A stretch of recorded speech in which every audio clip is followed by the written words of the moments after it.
Warner की आंखें बहुत धीरे धीरे बंद होती हैं। वह बहुत धीरे धीरे पीछे हटता है। उसके होठों पर एक खतरनाक मुस्कान उभरती है। केंट, एडम के हाथ स्थिर हैं। उसकी बंदूक की नली वार्नर की खोपड़ी से सटी हुई है। तुम हमारे यहां से निकलने का रास्ता साफ करोगे? वार्नर सच में हंसता है। वह अपनी आंखें खोलता है और अपनी अंदरूनी जेब से एक बंदूक निकालकर सीधा मेरे माथे पर तान देता है। मैं इसे अभी मार सकता हूं। तुम इतने बेवकूफ नहीं हो, एडम कहता है। अगर यह 1 मिलीमीटर भी हिली तो मैं इसे गोली मार दूंगा और फिर तुम्हें चिथड़े चिथड़े कर दूंगा। एडम तेजी से हरकत करता है। अपनी बंदूक के पिछले हिस्से को वार्नर के सिर पर दे मारता है। वार्नर की बंदूक गलत दिशा में चल जाती है और एडम उसका हाथ पकड़ लेता है। उसकी कलाई को इतनी जोर से मरोड़ता है कि उसकी पकड़ कमजोर पड़ जाती है। मैं वार्नर के ढीले हाथ से बंदूक छीन लेती हूं और उसकी ही बंदूक का पिछला हिस्सा उसके चेहरे पर दे मारती हूं। मैं अपनी ही प्रतिक्रिया से स्तब्ध हूं। मैंने कभी पहले बंदूक नहीं पकड़ी, लेकिन शायद हर चीज का पहला मौका होता है। मैं बंदूक वार्नर की आंखों पर तान देती हूं। मुझे कम मत आंकना। Oh my god. एडम अपनी हैरानी छिपाने की कोशिश भी नहीं करता। वार्नर खून थूकता है, हंसने की कोशिश करता है, खुद को संभालता है और अपने नाक से बहते खून को पोंछते हुए मुस्कुराने की कोशिश करता है। मैंने कभी तुम्हें कम नहीं आंका, वह मुझसे कहता है। कभी नहीं। एडम एक सेकंड के लिए सिर हिलाता है और फिर उसका चेहरा एक बड़ी मुस्कान में बन जाता है। वह मुझ पर गर्व से चमकता है और वार्नर की खोपड़ी पर बंदूक और कसकर दबा देता है। चलो यहां से निकलते हैं। मैं अलमारी में रखे 2 डफल बैग उठाती हूं और एक एडम की तरफ उछालती हूं। हम पहले से ही 1 हफ्ते से तैयार थे। अगर एडम पहले भागने का फैसला कर रहा है तो मुझे कोई आपत्ति नहीं। वार्नर खुशकिस्मत है कि हम उसे जिंदा छोड़ रहे हैं, लेकिन हम भी खुशकिस्मत हैं कि पूरी इमारत खाली हो चुकी है। उसके पास भरोसा करने के लिए कोई नहीं बचा। वार्नर अपना गला साफ करता है। वह सीधा मेरी आंखों में देखता है जब बोलता है, मैं तुम्हें यकीन दिलाता हूं सिपाही, तुम्हारी यह जीत ज्यादा देर टिकने वाली नहीं है। तुम्हें अभी मुझे मार देना चाहिए, क्योंकि जब मैं तुम्हें ढूंढ लूंगा तो तुम्हारे शरीर की हर एक हड्डी तोड़ने में मुझे बेहद मजा आएगा। अगर तुम्हें लगता है कि तुम इससे बच जाओगे तो तुम बेवकूफ हो। मैं तुम्हारा सिपाही नहीं हूं। एडम का चेहरा पत्थर जैसा सख्त हो जाता है। मैं कभी नहीं था। तुम अपनी ही ख्वाबों की दुनिया में इतने उलझे हुए थे कि तुम्हें अपने सामने मंडराते खतरे कभी दिखे ही नहीं। हम अभी तुम्हें नहीं मार सकते। मैं जोड़ती हूं, तुम्हें हमें यहां से बाहर निकालना होगा। तुम बहुत बड़ी गलती कर रही हो जूलियट, वह मुझसे कहता है। उसकी आवाज सच में मुलायम हो जाती है। तुम एक पूरा भविष्य बर्बाद कर रही हो। वह गहरी सांस लेता है। तुम्हें कैसे पता कि तुम इस पर भरोसा कर सकती हो? मैं एडम की तरफ देखती हूं। एडम, वह लड़का जिसने हमेशा मेरी हिफाजत की जब उसे इससे कुछ भी पाने की उम्मीद नहीं थी। मैं अपना सिर झटकती हूं, खुद को याद दिलाती हूं कि वार्नर एक झूठा है, एक सनकी पागल, एक वहशी हत्यारा। वह कभी मेरी मदद करने की कोशिश नहीं करेगा, शायद। चलो, इससे पहले कि बहुत देर हो जाए, मैं एडम से कहती हूं, यह सिर्फ हमें रोकने की कोशिश कर रहा है जब तक कि सैनिक वापस ना आ जाए। उसे तुम्हारी कोई परवाह नहीं है। वार्नर अचानक चीखता है। उसकी आवाज में इतनी अचानक और अनियंत्रित तीव्रता है कि मैं सहम जाती हूं। उसे बस यहां से निकलने का एक रास्ता चाहिए और वह तुम्हारा इस्तेमाल कर रहा है। वह एक कदम आगे बढ़ता है। मैं तुमसे प्यार कर सकता था जूलियट। मैं तुम्हें एक रानी की तरह रखता। एडम उसे फुर्ती से हेडलॉक में ले लेता है और उसकी कनपटी पर बंदूक तान देता है। तुम्हें शायद अभी भी समझ नहीं आया कि यहां क्या हो रहा है, वह बहुत सावधानी से कहता है। तो मुझे समझाओ सिपाही, वार्नर हाँफते हुए कहता है। उसकी आंखों में आग जल रही है, खतरनाक। बताओ, मैं क्या समझने में असफल हो रहा हूं? एडम, मैं सिर हिलाती हूं। वह मेरी आंखों में देखता है, सिर हिलाकर सहमति देता है। फिर वार्नर की ओर मुड़ता है। कॉल करो। वह उसकी गर्दन और कसते हुए कहता है, हमें अभी यहां से बाहर निकालो। सिर्फ मेरी लाश के ऊपर से गुजरकर ही वह इस दरवाजे से बाहर जा सकती है। वार्नर अपना जबड़ा कसता है और जमीन पर खून थूकता है। तुम्हें मारना तो मेरे लिए सिर्फ एक मजा होगा, वह एडम से कहता है। लेकिन जूलियट को मैं हमेशा के लिए चाहता हूं। मैं तुम्हारी चाहत नहीं हूं। मैं बहुत तेज सांस ले रही हूं। मुझे यहां से निकलने की बेचैनी हो रही है। मुझे गुस्सा आ रहा है कि वह बोलना बंद नहीं कर रहा, लेकिन जितना मैं उसका चेहरा तोड़ने की ख्वाहिश रखती हूं, उतना ही हमें उसकी होशमंदी की जरूरत है। तुम मुझसे प्यार कर सकती थी, तुम जानती हो।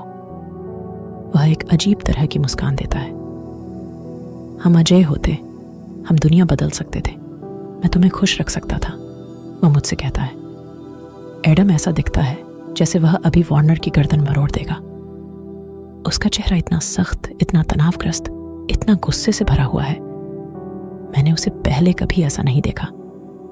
तुम्हारे पास उसे देने के लिए कुछ भी नहीं है, तुम घटिया इंसान। वार्नर अपनी आंखें एक सेकंड के लिए बंद करता है। जूलियट, जल्दबाजी मत करो। कोई जल्दी में लिया गया फैसला मत लो। मेरे साथ रुको, मैं तुम्हारे साथ सब्र रखूंगा। तुम्हें समय दूंगा कि तुम इस नई जिंदगी में ढल सको। मैं तुम्हारा ख्याल रखूंगा। तुम पागल हो। मेरे हाथ कांप रहे हैं, लेकिन मैं फिर से बंदूक उसके चेहरे की ओर तान देती हूं।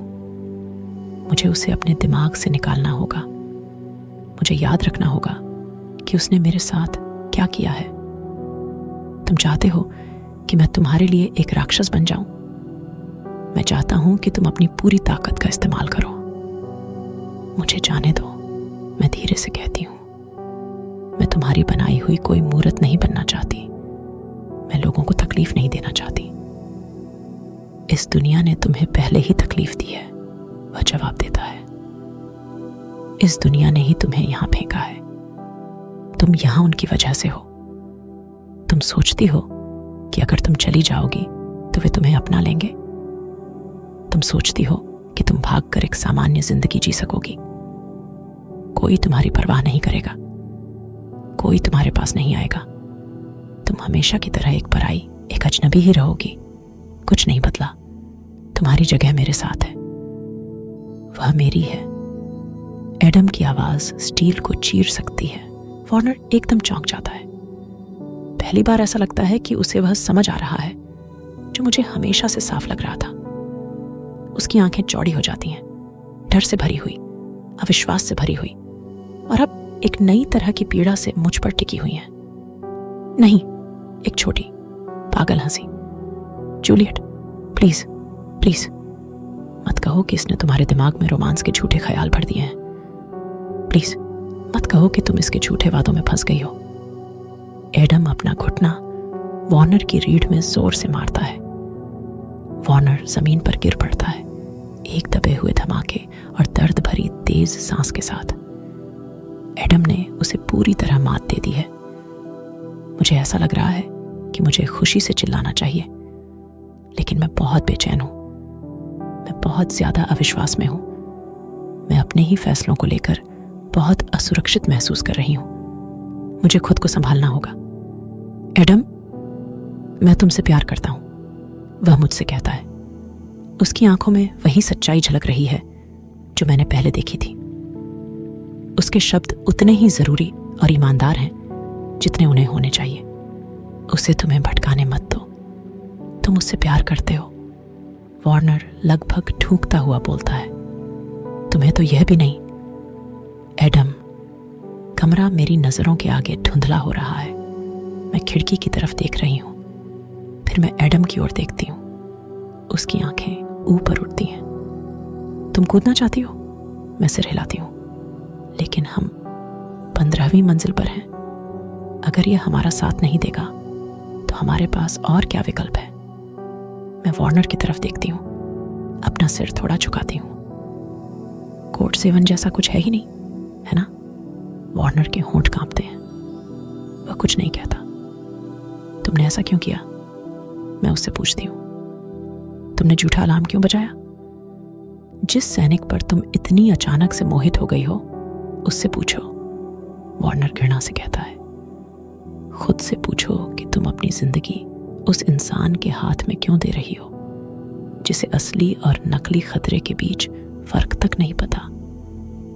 एडम अपने दांत भींचते हुए हल्की सी गाली देता है। मैं उसकी आंखों में आंखें डालती हूँ और वह मुझे अपनी बंदूक फेंकता है। वह अपना सिर हिलाता है, फिर से गाली देता है, अपनी मुट्ठी कसता और खोलता है। यह सिर्फ एक ड्रिल थी। वार्नर सच में हंसता है। एडम दरवाजे, घड़ी और मेरे चेहरे की तरफ देखता है। हमारे पास ज्यादा समय नहीं है। मैं वार्नर की बंदूक बाएं हाथ में और एडम की बंदूक दाएं हाथ में पकड़े हुए हूं और दोनों का मुंह वार्नर के माथे की तरफ ताने हुए हूं। मैं उसकी आंखों को नजरअंदाज करने की पूरी कोशिश कर रही हूं, जो सीधे मुझ पर खड़ी हुई है। एडम अपने एक खाली हाथ से जेब में कुछ टटोलता है। वह एक प्लास्टिक की चिपटाई निकालता है और वार्नर को जमीन पर लुढ़काते हुए उसकी कलाई और टखनों को कस कर बांध देता है। वार्नर के जूते और दस्ताने पहले ही फर्श पर पड़े हैं। एडम अपना एक जूता उसके पेट पर जमाए रखता है। जैसे ही हम इस खिड़की से कूदेंगे, एक साथ लाखों अलार्म बज उठेंगे। वह मुझसे कहता है, हमें दौड़ना होगा, इसलिए हम अपनी टांगें तुड़वाने का जोखिम नहीं उठा सकते। हम कूद नहीं सकते, तो हम क्या करें? वह अपने बालों में हाथ फिराता है और अपने निचले होंठ को दांतों से दबा लेता है और एक पागलपन भरे क्षण के लिए मैं सिर्फ उसे चखना चाहती हूँ, लेकिन मैं खुद को जबरदस्ती केंद्रित करती हूँ। मेरे पास रस्सी है, वह कहता है। हमें नीचे उतरना होगा और तेजी से। वह काम पर लग जाता है। अपने बैग से एक छोटी पंजे जैसी एंकर से जुड़ी रस्सी निकालता है। मैंने उससे लाखों बार पूछा था कि आखिर उसे इसकी क्या जरूरत होगी। वह इसे अपने बचाव बैग में क्यों रखेगा? उसने कहा था कि इंसान के पास कभी भी ज्यादा रस्सी नहीं हो सकती। अब मुझे हंसी आ रही है। वह मेरी तरफ मुड़ता है। मैं पहले नीचे जाऊंगा ताकि दूसरी तरफ तुम्हें पकड़ सकूं। वार्नर जोर से हंसता है, बहुत जोर से। तुम उसे पकड़ ही नहीं सकते बेवकूफ। वह अपनी प्लास्टिक की बेड़ियों में छटपटाता है। वह लगभग कुछ भी नहीं पहने हुए है। वह तुम्हें मार डालेगी और खुद भी गिरकर मर जाएगी।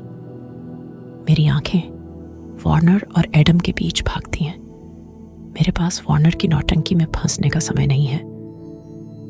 मैं जल्दबाजी में एक फैसला लेती हूँ। करो, मैं तुम्हारे ठीक पीछे रहूंगी। वार्नर पागल और उलझन में दिखता है। तुम क्या कर रही हो? मैं उसे नजरअंदाज कर देती हूँ। रुको, मैं उसे नजरअंदाज कर देती हूँ। जूलियट, मैं उसे नजरअंदाज कर देती हूँ। जूलियट। उसकी आवाज अब और कड़ी और ऊंची हो गई है, गुस्से, डर, इनकार और विश्वासघात से भरी हुई। सच्चाई अब जाकर उसकी उलझी हुई सोच का एक नया टुकड़ा बन रही है। वह तुम्हें छू सकता है। एडम अपने हाथों को बेडशीट में लपेट रहा है। भगवान के लिए जूलियट, मुझे जवाब दो। वार्नर जमीन पर छटपटा रहा है, पूरी तरह बेकाबू, जैसे मैंने कभी सोचा भी नहीं था। वह जंगली लग रहा है। उसकी आंखों में अविश्वास, डर और सदमे का भाव है। क्या उसने तुम्हें छुआ है? मुझे समझ नहीं आ रहा कि दीवारें अचानक छत पर कैसे चली गईं। सब कुछ तिरछा होता हुआ लग रहा है। जूलियट, एडम एक ही ताकतवर घूंसे से शीशे को तोड़ देता है और तुरंत ही पूरा कमरा अराजकता की आवाज से गूंज उठता है। वैसी आवाज जो मैंने कभी किसी अलार्म में नहीं सुनी। कमरा मेरे पैरों के नीचे गड़गड़ाने लगता है। गलियारों में भारी कदमों की गूंज सुनाई दे रही है और मुझे पता है कि हमारे पास बस 1 मिनट है, इससे पहले कि हम पकड़े जाएं। एडम रस्सी को खिड़की से बाहर फेंकता है और अपना बैग अपनी पीठ पर डाल लेता है। मुझे अपना बैग फेंको, वह चिल्लाता है और मैं मुश्किल से उसकी आवाज़ सुन पाती हूँ। मैं अपना डफल बैग उछालती हूँ और वह उसे पकड़ लेता है। ठीक उसी पल जब वह खिड़की से नीचे फिसलता है, मैं भी उसके पीछे भागती हूँ। वार्नर मेरा पैर पकड़ने की कोशिश करता है। उसका नाकाम प्रयास मुझे लगभग गिरा ही देता है, लेकिन मैं किसी तरह संभल जाती हूँ और बिना ज्यादा समय गंवाए खिड़की तक पहुंच जाती हूँ। मैं दरवाजे की तरफ देखती हूँ और महसूस करती हूँ कि मेरा दिल मेरी हड्डियों के आर पार दौड़ रहा है। सिपाहियों की दौड़ने और चिल्लाने की आवाज हर सेकंड और तेज और करीब आती जा रही है। जल्दी करो, एडम मुझे पुकार रहा है। Juliet, please. वार्नर फिर से मेरा पैर पकड़ने के लिए झपटता है और मैं इतनी जोर से हाँफती हूँ कि उसकी गूंज कानों में गूंजती सायरनों के बीच भी सुनाई देती है। मैं उसकी तरफ नहीं देखूंगी, मैं उसकी तरफ नहीं देखूंगी, मैं उसकी तरफ नहीं देखूंगी। मैं एक पैर खिड़की से बाहर निकालती हूँ और रस्सी को मजबूती से पकड़ लेती हूँ। मेरी नंगी टांगें इस सफर को बेहद तकलीफदेह बना देंगी। दोनों पैर बाहर आ चुके हैं, मेरे हाथ अपनी जगह पर हैं। एडम नीचे से मुझे पुकार रहा है, लेकिन मुझे नहीं पता कि वह कितनी दूर है। वार्नर मेरा नाम चीख रहा है और मैं लाख कोशिशों के बावजूद ऊपर देख लेती हूँ। उसकी आंखें हरे रंग की 2 गोलियों की तरह हैं, जो कांच के आर पार सीधे मेरे दिल को भेद रही हैं। मैं एक गहरी सांस लेती हूँ और उम्मीद करती हूँ कि मैं मरी नहीं जाऊंगी। मैं एक गहरी सांस लेती हूँ और धीरे धीरे रस्सी से नीचे उतरती हूँ। मैं एक गहरी सांस लेती हूँ और प्रार्थना करती हूँ कि वार्नर को यह एहसास ना हो कि अभी अभी क्या हुआ है। उसे यह पता ना चले कि उसने अभी अभी मेरा पैर छुआ था और कुछ भी नहीं हुआ। मैं चल रही हूँ। रस्सी मेरी टांगों को इतनी बुरी तरह रगड़ रही है कि ऐसा लगता है जैसे वहां आग लग गई हो। दर्द इतना तीव्र है कि मुझे हैरानी हो रही है कि धुआं क्यों नहीं निकल रहा, लेकिन मैं दर्द को सहने के अलावा कुछ नहीं कर सकती। पूरी इमारत में फैली अफरा तफरी मेरी इंद्रियों को कुचल रही है। चारों ओर खतरे बरस रहे हैं। एडम नीचे से चिल्ला रहा है, मुझसे कूदने को कह रहा है। यह वादा कर रहा है कि वह मुझे पकड़ लेगा, लेकिन मैं यह मानने से बहुत शर्मिंदा हूं कि मुझे गिरने से डर लग रहा है। मुझे अपना फैसला खुद लेने का मौका ही नहीं मिलता। सैनिक पहले ही मेरे कमरे में घुस चुके हैं, चिल्ला रहे हैं, उलझन में हैं। शायद यह देखकर चौंक गए हैं कि वार्नर इतनी कमजोर स्थिति में पड़ा है।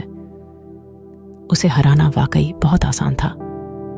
यह बात मुझे परेशान कर रही है। ऐसा लग रहा है जैसे हमने कोई गलती कर दी हो।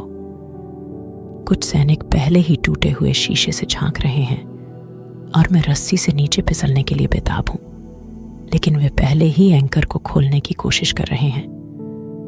मैं खुद को गिरने के लिए तैयार कर रही हूं, लेकिन तभी एहसास होता है कि वे मुझे नीचे गिराने की कोशिश नहीं कर रहे। वे मुझे वापस अंदर खींचने की कोशिश कर रहे हैं। जरूर वार्नर ही उन्हें आदेश दे रहा होगा। मैं नीचे एडम की ओर देखती हूँ और आखिरकार उसके बुलावे के आगे झुक जाती हूँ। मैं अपनी आंखें कसकर बंद करती हूँ और छोड़ देती हूँ और सीधे उसके खुले बाजुओं में गिरती हूँ। हम जमीन पर गिरते हैं। हमारी सांसें बस एक पल के लिए अटकती हैं, लेकिन एडम तुरंत मेरा हाथ पकड़ता है और हम दौड़ने लगते हैं। हमारे आगे सिर्फ खाली वीरान जगह फैली हुई है। टूटी फूटी सड़कें, उखड़ा हुआ फुटपाथ, धूल भरी पगडंडियां, सूखे पेड़, मुरझाए पौधे, एक पीली पड़ चुकी वीरान नगरी जो प्रकृति के हवाले हो चुकी है। हमारे पैरों के नीचे मरे हुए पत्तों की चरमराहट गूंज रही है। नागरिक बस्तियां बेतरतीब ढंग से बनी हुई हैं, छोटी और झुकी हुई। एडम पूरी कोशिश कर रहा है कि हम उनसे जितना दूर हो सके रहें। लाउड स्पीकर पहले ही हमारे खिलाफ काम करने लगे हैं। एक युवा मशीन जैसी सुरीली महिला की आवाज सायरनों के शोर को दबा रही है। अब कर्फ्यू लागू हो चुका है। सभी नागरिक तुरंत अपने घरों में लौट जाएं। बागी आज़ाद घूम रहे हैं। वे हथियारों से लैस हैं और गोली चलाने के लिए तैयार हैं। अब कर्फ्यू लागू हो चुका है। सभी नागरिक तुरंत अपने घरों में लौट जाएं। बागी आज़ाद घूम रहे हैं। वे हथियारों से लैस हैं और गोली चलाने के लिए तय। मेरे बाजू दर्द से ऐंठ रहे हैं। मेरी त्वचा तन चुकी है। मेरा गला सूख चुका है। पानी के लिए तरस रहा है। हमें कितनी दूर दौड़ना पड़ा मुझे नहीं पता। मैं सिर्फ इतना जानती हूं कि जूतों की आवाज़ फुटपाथ पर गूंज रही है। भूमिगत स्टोरेज से निकलती गाड़ियों के टायर चिल्ला रहे हैं। हमारे पीछे सायरन चीख रहे हैं। मैं पीछे मुड़कर देखती हूं। लोग चिल्ला रहे हैं, अपने घरों में भाग रहे हैं, सैनिकों से छिपने की कोशिश कर रहे हैं जो उनके घरों में घुस रहे हैं, दरवाजे तोड़ रहे हैं, यह देखने के लिए कि क्या हमने कहीं शरण ली है। एडम मुझे सभ्यता से दूर खींच ले जाता है, एक पुराने दशक की छोड़ी हुई गलियों की ओर। पुरानी दुकानें और रेस्तरां, संकरी गलियां, सुनसान खेल के मैदान। हमारे गुजरे समय की यह अनियमित जमीन सख्ती से निषिद्ध है। यह प्रतिबंधित क्षेत्र है। सब कुछ बंद पड़ा है। सब कुछ टूटा फूटा, जंग लगा हुआ, निर्जीव। यहां किसी को भी आने की इजाजत नहीं, यहां तक कि सैनिकों को भी नहीं। और हम इन गलियों से भाग रहे हैं, छिपने की कोशिश कर रहे हैं। सूरज आसमान से फिसल रहा है, पृथ्वी के किनारे की ओर बढ़ रहा है। रात तेजी से आने वाली है और मुझे बिल्कुल भी नहीं पता कि हम कहाँ हैं। मुझे कभी अंदाजा नहीं था कि सब कुछ इतनी तेजी से होगा और यह सब कुछ एक ही दिन में हो जाएगा। मुझे बस जिंदा रहने की उम्मीद करनी है, लेकिन मुझे बिल्कुल भी नहीं पता कि हम किस दिशा में जा रहे हैं। यह तो मेरे दिमाग में भी नहीं आया कि एडम से पूछूं कि हम कहाँ जाएंगे। हम हजारों दिशाओं में दौड़ रहे हैं। अचानक मुड़ते हैं, कुछ कदम आगे बढ़ते हैं, फिर विपरीत दिशा में चले जाते हैं। मेरा अंदाजा है कि एडम हमारे पीछा करने वालों को जितना हो सके भ्रमित और गुमराह करने की कोशिश कर रहा है। मैं बस उसकी गति बनाए रखने की कोशिश कर सकती हूँ और मैं असफल हो जाती हूँ। एडम एक प्रशिक्षित सैनिक है। वह ठीक ऐसी ही परिस्थितियों के लिए तैयार किया गया है। उसे पता है कि कैसे भागना है, कैसे अदृश्य रहना है, कैसे किसी भी स्थान में बिना आवाज किए चलना है। मैं दूसरी ओर एक टूटी हुई लड़की हूं जिसने बहुत लंबे समय तक कोई कसरत नहीं की। मेरे फेफड़े ऑक्सीजन को अंदर खींचने के प्रयास में जल रहे हैं, कार्बन डाइऑक्साइड को बाहर निकालने की कोशिश में हाँफ रहे हैं। अचानक मैं इतनी बुरी तरह हाँफने लगती हूँ कि एडम मुझे एक संकरी गली में खींच ले जाता है। वह सामान्य से थोड़ा अधिक तेज सांस ले रहा है, लेकिन मैं अपने कमजोर निढाल शरीर की बेबसी में पूरी तरह डूब चुकी हूँ। एडम मेरे चेहरे को अपने हाथों में लेता है और मेरी आंखों में देखता है। मैं जैसा सांस ले रहा हूं तुम्हें भी वैसा ही लेना है, ठीक है? मैं और ज्यादा हाँफने लगती हूँ। ध्यान दो जूलियट। उसकी आंखों में एक अड़िग संकल्प है, अनंत धैर्य। वह निडर दिखता है और मैं उसकी इस शांति से जलन महसूस करती हूँ। अपने दिल को शांत करो, वह कहता है। बिल्कुल मेरी तरह सांस लो। वह 3 छोटे छोटे सांस अंदर लेता है, कुछ सेकंड के लिए रोकता है और फिर एक लंबे सांस के साथ बाहर छोड़ता है। मैं उसकी नकल करने की कोशिश करती हूँ। मैं इसमें बहुत अच्छी नहीं हूँ। ठीक है, मैं चाहता हूँ कि तुम ऐसे ही सांस लेते रहो। वह अचानक रुक जाता है। उसकी आंखें एक पल के लिए ऊपर उठती हैं और वह जल्दी से चारों ओर देखता है। मुझे पता है हमें तुरंत आगे बढ़ना होगा। बंदूक की गोलियां वातावरण को चीर डालती हैं। मुझे कभी एहसास नहीं हुआ था कि यह आवाज कितनी तेज होती है या यह किस तरह मेरे शरीर की हर हड्डी को झकझोर कर रख देती है। एक ठंडी सिहरन मेरे खून में उतरने लगती है। मुझे तुरंत समझ में आ जाता है कि वे मुझे मारने की कोशिश नहीं कर रहे हैं, वे एडम को मारने की कोशिश कर रहे हैं। अचानक एक नए तरह की घुटन मुझे जकड़ लेती है। मैं उन्हें एडम को चोट नहीं पहुंचाने दे सकती, मेरी वजह से नहीं। लेकिन एडम के पास मुझे संभालने का समय नहीं है। वह मुझे झटके से उठाता है, अपनी बाहों में भर लेता है और एक दूसरी गली में तिरछे दौड़ने लगता है। और हम दौड़ रहे हैं और मैं सांस ले रही हूं और वह चिल्लाता है, अपनी बाहें मेरी गर्दन के चारों ओर लपेट लो। मैं उसके टी शर्ट को पकड़े हुए जो कसकर जकड़ रखा था उसे छोड़ देती हूँ। और मैं इतनी मूर्ख हूं कि जब मैं अपनी बाहें उसके चारों ओर लपेटती हूँ तो मुझे शर्मिंदगी महसूस होती है। वह मुझे अपने और करीब करता है, मेरी पोजीशन को एडजस्ट करता है ताकि मैं उससे और ऊंचा उसकी छाती के करीब आ जाऊं। वह मुझे ऐसे उठाकर ले जा रहा है जैसे मेरा कोई वजन ही ना हो। मैं अपनी आंखें बंद कर लेती हूँ और अपना गाल उसकी गर्दन से लगा देती हूँ। पीछे कहीं गोलियां चल रही हैं, लेकिन आवाज से ही मुझे पता चल रहा है कि वे बहुत दूर हैं और गलत दिशा में हैं। हमने फिलहाल उन्हें चकमा दे दिया है। उनकी गाड़ियां हमें नहीं ढूंढ पा रही हैं क्योंकि एडम ने हर मुख्य सड़क से बचकर रास्ता लिया है। उसे इस शहर का नक्शा अपने दिमाग में बिठा रखा है। उसे पता है कि वह क्या कर रहा है, जैसे उसने यह सब पहले से ही प्लान कर रखा हो। सटीक 594 बार सांस लेने के बाद एडम मुझे एक चेन लिंक बाड़ के सामने जमीन पर उतार देता है। अब मुझे एहसास होता है कि वह भी तेजी से ऑक्सीजन निगलने की कोशिश कर रहा है, लेकिन वह मेरी तरह हाँफ नहीं रहा है। उसे पता है कि अपनी सांसों को कैसे कंट्रोल करना है, कैसे अपनी धड़कनों को शांत रखना है, कैसे अपने दिल को काबू में रखना है, कैसे अपने शरीर को नियंत्रित करना है, कैसे जिंदा रहना है। काश वह मुझे भी यह सब सिखा दे। जूलियट, वह एक पल के लिए सांस संभालते हुए कहता है, क्या तुम इस बाढ़ को फांद सकती हो? मैं इतनी उत्साहित हूं कि बेकार बने रहने से बेहतर कुछ करने को मिला है। इसीलिए मैं लगभग दौड़ते हुए बाढ़ के ऊपर चढ़ जाती हूं, लेकिन मैं लापरवाह हूं। मैं जल्दबाजी कर रही हूं। मेरी ड्रेस लगभग फट जाती है और मेरे पैर तेजी से खुरच जाते हैं।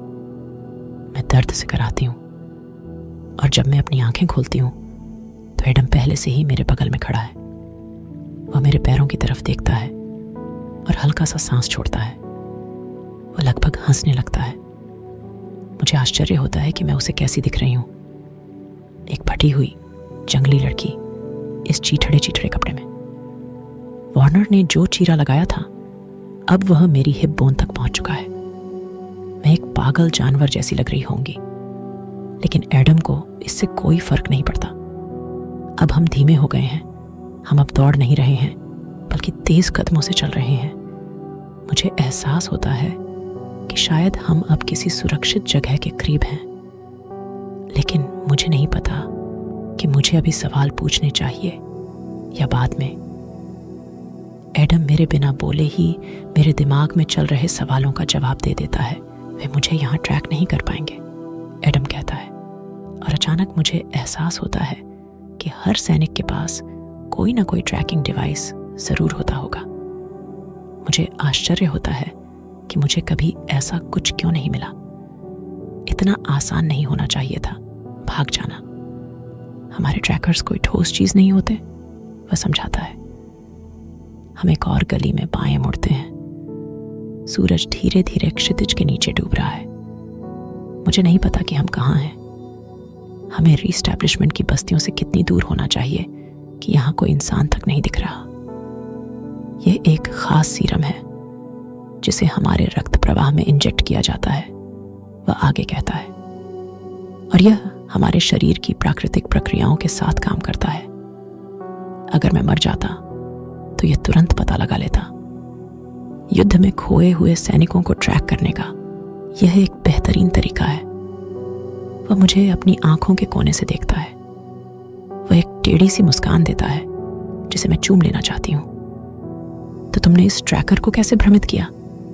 उसकी मुस्कान और गहरी हो जाती है। वह अपने चारों ओर हाथ घुमाकर इशारा करता है। यह जगह जहां हम खड़े हैं, कभी यहां एक परमाणु ऊर्जा संयंत्र था। एक दिन पूरी जगह विस्फोट कर गई। मेरी आंखें मेरे चेहरे जितनी बड़ी हो जाती हैं। यह कब हुआ? लगभग 5 साल पहले।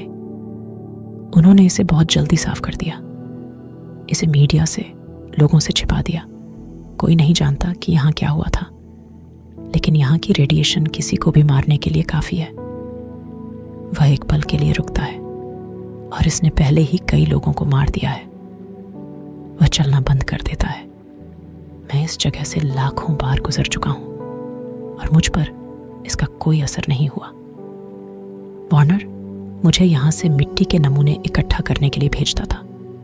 वह इसके प्रभावों का अध्ययन करना चाहता था। वह अपने बालों में हाथ फिराता है। मुझे लगता है वह इस जहरीले तत्व को किसी जहर में बदलने की कोशिश कर रहा था।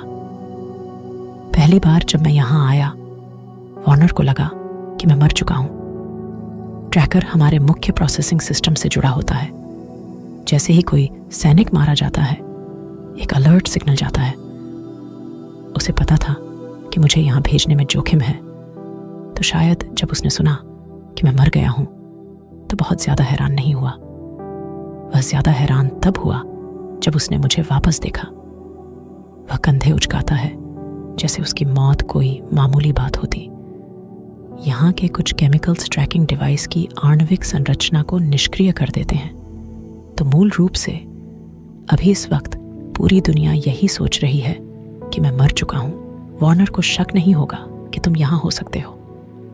शायद वह मध्यम होती रोशनी की ओर आंखें सिकोड़ कर देखता है। हमारी परछाइयां लंबी और स्थिर हैं। या फिर ऐसा हो सकता है कि मुझे गोली लग गई हो। किसी भी सूरत में इससे हमें थोड़ा समय मिल जाएगा। वह मेरा हाथ पकड़ता है और मुस्कुराता है, लेकिन तभी कुछ मेरी चेतना से टकराता है। तो मेरे बारे में क्या? मैं पूछती हूँ, क्या यह रेडिएशन मुझे मार नहीं सकता? मुझे उम्मीद है कि मैं उतनी घबराई हुई नहीं लग रही जितनी महसूस कर रही हूँ। मैंने कभी अपने जीवन में इतना जीने की इच्छा नहीं की थी। मैं सब कुछ इतनी जल्दी खोना नहीं चाहती। ओह नहीं, वह सिर हिलाता है। सॉरी, मैं तुम्हें बताना भूल गया। वार्नर चाहता था कि मैं ये सैंपल इकट्ठा करूं। उसका एक बड़ा कारण यह था कि तुम भी इस रेडिएशन के लिए इम्यून हो। वह तुम्हारा अध्ययन कर रहा था। उसने कहा कि उसे यह जानकारी तुम्हारी अस्पताल की रिपोर्ट्स में मिली थी। तुम्हारा टेस्ट किया गया था, लेकिन किसी ने कभी, शायद तुम्हारी जानकारी के बिना और बावजूद इसके कि तुम्हारा टेस्ट पॉजिटिव आया था, तुम पूरी तरह स्वस्थ थी, जैविक रूप से। तुम्हारे अंदर कोई भी जन्मजात खराबी नहीं थी। तुम्हारे अंदर कोई भी खराबी नहीं थी। ये बात इतनी ज्यादा झूठी लगती है कि मैं हंसने लगती हूं। मैं अपनी अविश्वसनीयता को दबाने की कोशिश करती हूं। मेरे अंदर कुछ गलत नहीं है? तुम मजाक कर रहे हो, है ना? एडम इतनी देर तक मुझे देखता रहता है कि मैं शर्मा जाती हूं। वह अपनी उंगलियों से मेरा ठुड्डी ऊपर करता है ताकि मैं उसकी आंखों में देखूं। नीला, नीला, नीला, मेरे भीतर उतरता हुआ। उसकी आवाज गहरी और स्थिर है। मैंने तुम्हें कभी हंसते हुए नहीं सुना। वह इतना सही है कि मुझे समझ नहीं आता कि कैसे जवाब दूं। मुस्कान मेरे होंठों पर सिकुड़कर एक सीधी रेखा बन जाती है। हंसी जीने से आती है। मैं कंधे उचकाती हूं जैसे कोई खास बात ना हो। मैंने कभी सच में जिया ही नहीं। उसकी आंखें अब भी अपनी जगह जमी हुई हैं।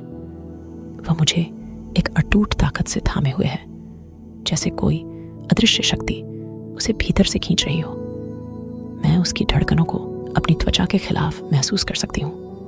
मैं उसकी सांसों को अपने फेफड़ों में समाते हुए महसूस कर सकती हूँ। मैं उसके स्वाद को अपनी जीभ पर महसूस कर सकती हूँ। वह एक कांपती हुई सांस लेता है और मुझे अपने करीब खींच लेता है। मेरे सिर के ऊपर एक हल्का चुंबन देता है। चलो घर चलते हैं, वह फुसफुसाता है।